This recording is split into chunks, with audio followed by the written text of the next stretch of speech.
నేను మొన్న రాక అమరావతికి వచ్చి బాబు గారిని కలిసిపోయిన అక్కడికి. జగన్ పాదయాత్ర చేస్తుండు. పాపం ఇది ఎట్లుందో చూద్దాం, చాలా చూసినాం. మరి రమణన్నకు కూడా చెప్పాలి గిట్ల వంటి చేద్దామని.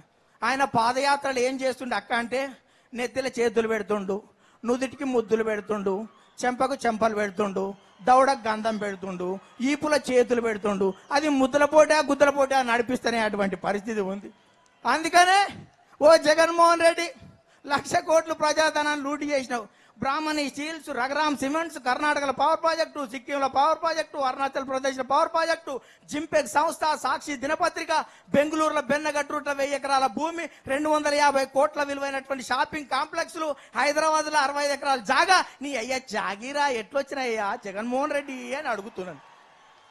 అందుకనే జగన్మోహన్ రెడ్డి ఎప్పుడు అంటాడంట, నాన్న ఓ మంచి నాన్న, అడగకుండానే జన్మనిచ్చినావు, అడగగానే ఎంపీ పదవినిచ్చినావు, రాసుకోవడానికి సాక్షి పేపర్ ఇచ్చినావు, చూసుకోవడానికి సాక్షి టీవీని ఇచ్చినావు, ఎందుకు నాన్న నాకు సీఎం సీట్ ఇస్తావంటే సిబిఐ ఇచ్చావు, నువ్వు చచ్చావు అనేటువంటి పరిస్థితి ఈ రాష్ట్రంలో ఉంది అని ఈ సందర్భంగా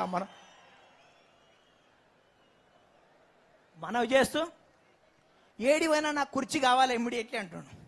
ఇది చూసిన తర్వాత లాస్ట్కు సార్ ఏమనుకోక ఒక్కటే కథ చెప్పి ముగిస్తా. ఈ మధ్య తిరుపతిలో వెంకటేశ్వర స్వామి అల్వేలు మంగమ్మ ఇద్దరు కూర్చొని మాట్లాడుకున్నారంట. వెంకటేశ్వర స్వామి అన్నాడంట మంగమ్మతోటి, మంగమ్మ మనం జనం గుడి కట్టిస్తుండ్రు, గోపురాలు పెడుతుండ్రు, మనకు పూజలు చేస్తుండ్రు, వాళ్ళ కోసం ఏమన్నా చేద్దాం మంగమ్మ అన్నాడంట. దాంతో ఏంది స్వామి నువ్వేం చెప్తే గదే కదా అనేసి చెప్తే, అప్పటి నుంచి ఏం లేదు మంగమ్మ, ఎవ్వరు వచ్చినా కానీ గర్భగుళ్ళకి రాగానే మనం లేచి నిలబడదాం అన్నాడంట. అప్పటి నుంచి ఎవ్వరు వచ్చినా కానీ ఇద్దరు లేచి నిలబడుతున్నాడు. ఈ మధ్య పోక జగన్మోహన్ రెడ్డి పోయిందంట. మంగమ్మ లేచి వెంకటేశ్వర స్వామి కూర్చున్నాడంట. ఈ మంగమ్మ అంటదంట, స్వామి లేవరాదు జగన్మోహన్ రెడ్డి వచ్చినాడు, నీకు తెలియదే కూసోవే అన్నట్టు స్వామి సైగ చేస్తున్నాడంట. నువ్వు చెప్పనన్నా చెప్పు, లేవనన్నా లే అని ఆమెనంట. నువ్వు కూసో అన్నట్టు స్వామి అంటున్నాడంట.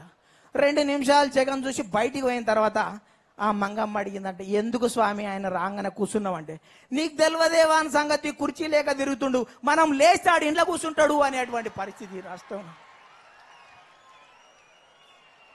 ఆ తర్వాత కొద్దిగా దూరం జగన్మోహన్ రెడ్డి పోయిన తర్వాత మళ్ళా డౌట్ వచ్చిందంట స్వామికి.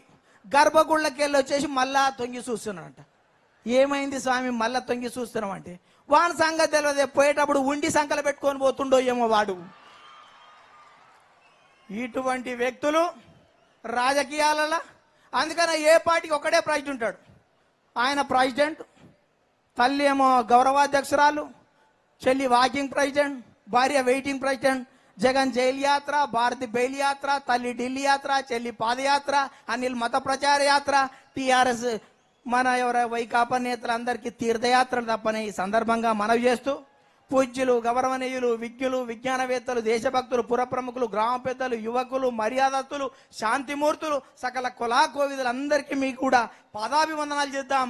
ఈ తెలుగు రాష్ట్రాల్లో తెలుగుదేశం పార్టీ జెండాను కాపాడుకుందాం. ఇక్కడ తెలుగుదేశం పార్టీని పురవైపు తీసుకొద్దాం. మన నాయకుడిని ప్రపంచ స్థాయిలో చూడాలని ఆశిస్తూ ఇప్పటి కేసీఆర్ 72 సార్లు ప్రకటన చేసిండు ఉద్యోగాలు ఇస్తానని. ఇవాళ నోటిఫికేషన్లు రావడం లేదు, ఆయన ప్రకటనలు వచ్చేటువంటి పరిస్థితి ఉంది అని ఈ సందర్భంగా మనం చేస్తున్నా. అందుకనే నేను కల్వకుంట్ల చంద్రశేఖర్ రావుని అడుగుతున్నా, టీఎస్పీఎస్సీల గంట ఉన్నాడు, గవర్నమెంట్లో సుంటలు ఉన్నారు, నిరుద్యోగులకు ఆకలి మంటలు మారతలేవు, తీర్తలేవు అని ఈ సందర్భంగా మనం చేస్తున్నా. కాంట్రాక్ట్ వాళ్ళని పర్మనెంట్ చేస్తానన్నాడు. ఎవరికైనా అంటే ఆయన ఇంట్లో 5 అయింది పర్మనెంట్, ఎవరికి కాలే. ఇవాళ మూతపడ్డ పరిశ్రమలు పునరుద్ధరిస్తానన్నాడు. తెలంగాణలో 22,250 పరిశ్రమలు మూతపడ్డాయి. గతంలో చెప్పిండు ఆంధ్ర పాలకులు ఆల్విన్, డిపిఆర్ తో పాటు ఇవాళ ఐడిపిఎల్ అజంజాయి మిల్లును మూసేసినని చెప్పిండు. ఇవాళ కేసీఆర్ అధికారంలోకి వచ్చిన తర్వాత Sirpur paper mill, AP rayons, OCTL, Nizam sugars కూడా మూత వేస్తున్నటువంటి పరిస్థితి. చంద్రబాబు నాయుడు గారు గతంలో తెలంగాణ ప్రజల కోసం, తెలుగు ప్రజల కోసం ఆయన ఇన్ఫోసిస్ తెచ్చిండు, ఐఆర్డిఏ తెచ్చిండు, IIIT తెచ్చిండు, ఐఎస్బి తెచ్చిండు, ఐసిఐసి తెచ్చిండు, నల్సార్ తెచ్చిండు, నేషనల్ ఇన్స్టిట్యూట్ ఆఫ్ కన్స్ట్రక్షన్స్ వచ్చింది. ఇవాళ అనేక కంపెనీల వల్ల 15 లక్షల మందికి ఉపాధి దొరికింది. మనం గతంలో ఐటీ తెస్తే ఈయన లూటీ మొదలు పెట్టిండు. మనం ఉన్నప్పుడు జాబ్ మేళాలుండే, ఈయన వచ్చినాక జబర్దస్తి వసూళ్ల మేళాలు స్టార్ట్ అయినాయి. అయాల సాఫ్ట్ స్కిల్స్ ట్రైనింగ్ ఉండే, ఇవాళ కలెక్షన్ స్కిల్స్ ట్రైనింగ్ ఉన్నటువంటి పరిస్థితి ఉంది.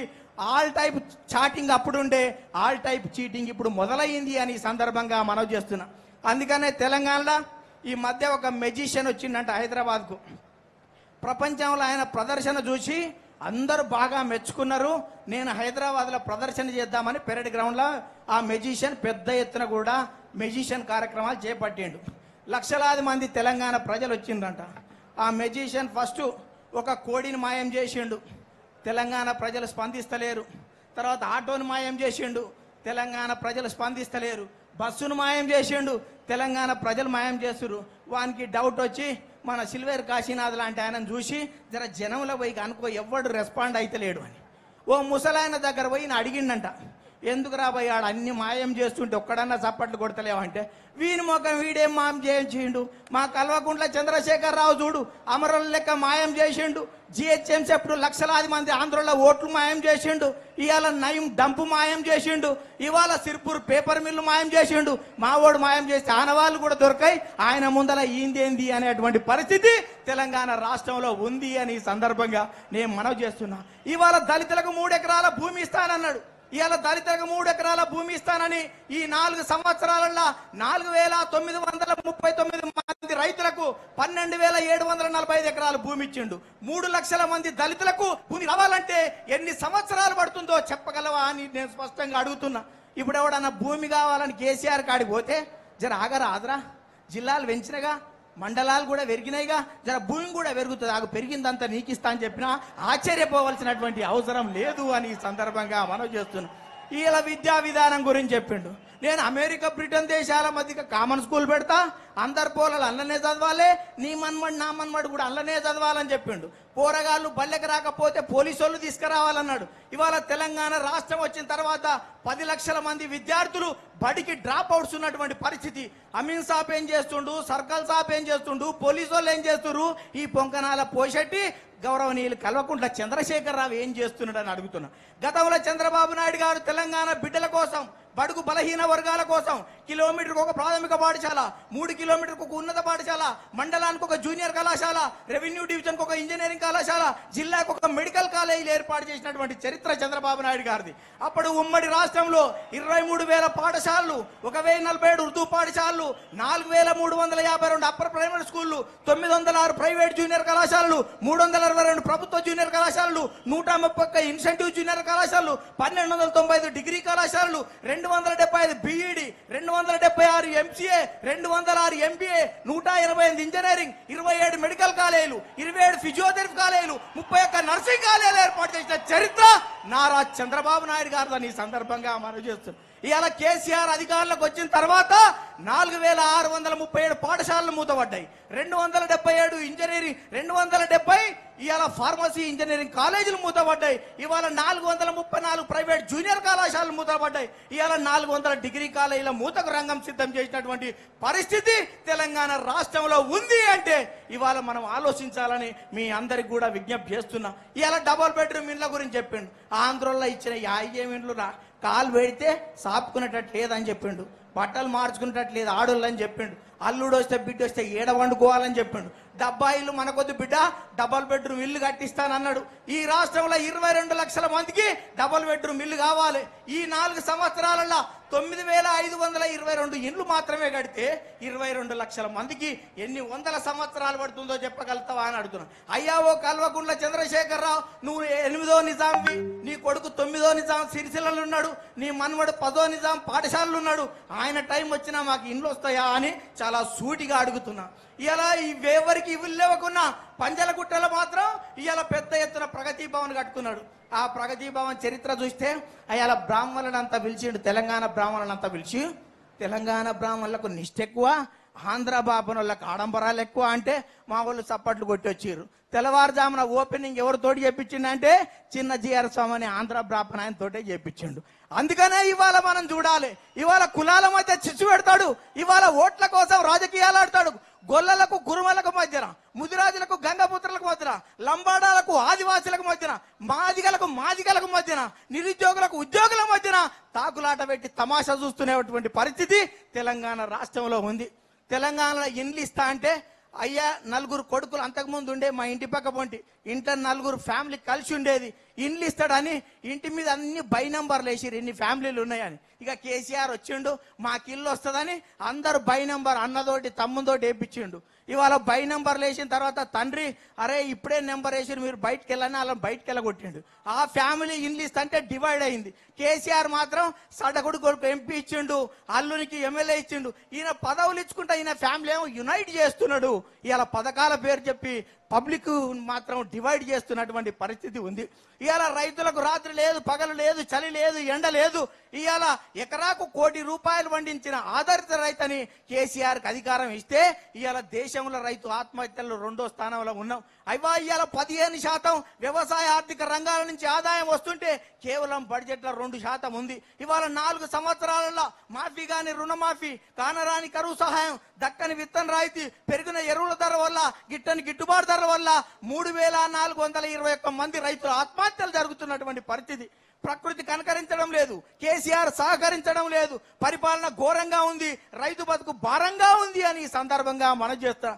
తెలంగాణ రాష్ట్రం వస్తే నీళ్లు వస్తాయి, నిధులు వస్తాయి, కొంపలు వస్తాయి, కొలువులు వస్తాయి అనుకున్నాం. ఇవాళ ఏం చేసిండు ఆయన?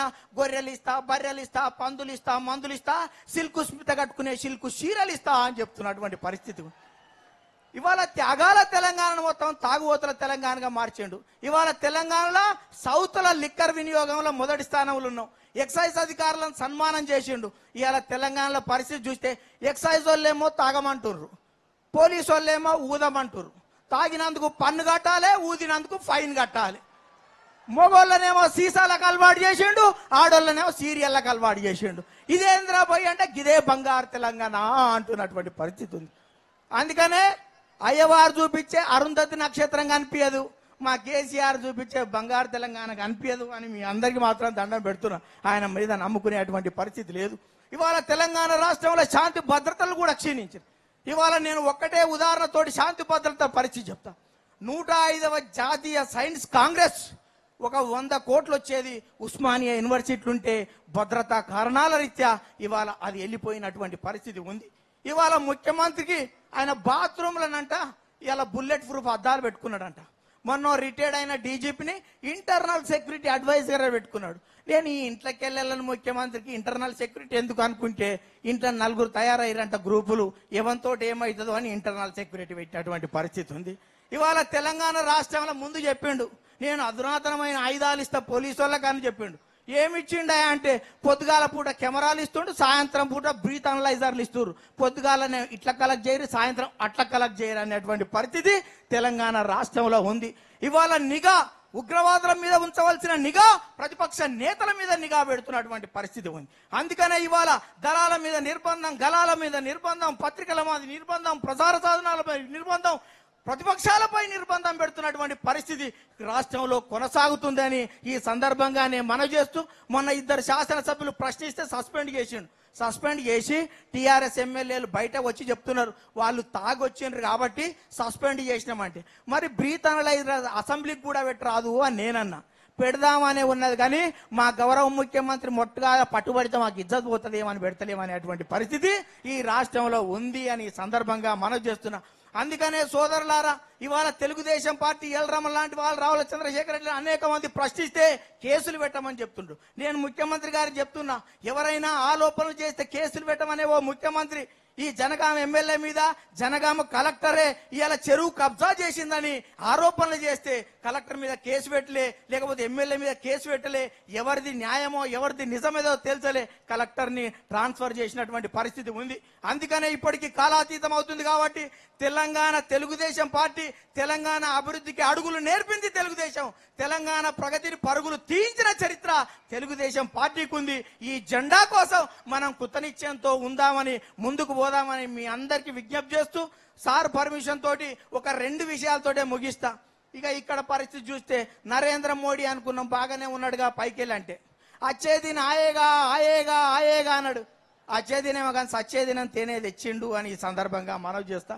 నగదు రహిత పరిపాలన చేస్తానన్నాడు, మెదడు రహిత పరిపాలన చేస్తున్నాడు. మననేమో రోడ్లు ఊడమన్నాడు, సారేమో బ్యాంకులు ఊడిచేటువంటి పరిస్థితుల ఫుల్ బిజీలో ఉన్నాడు.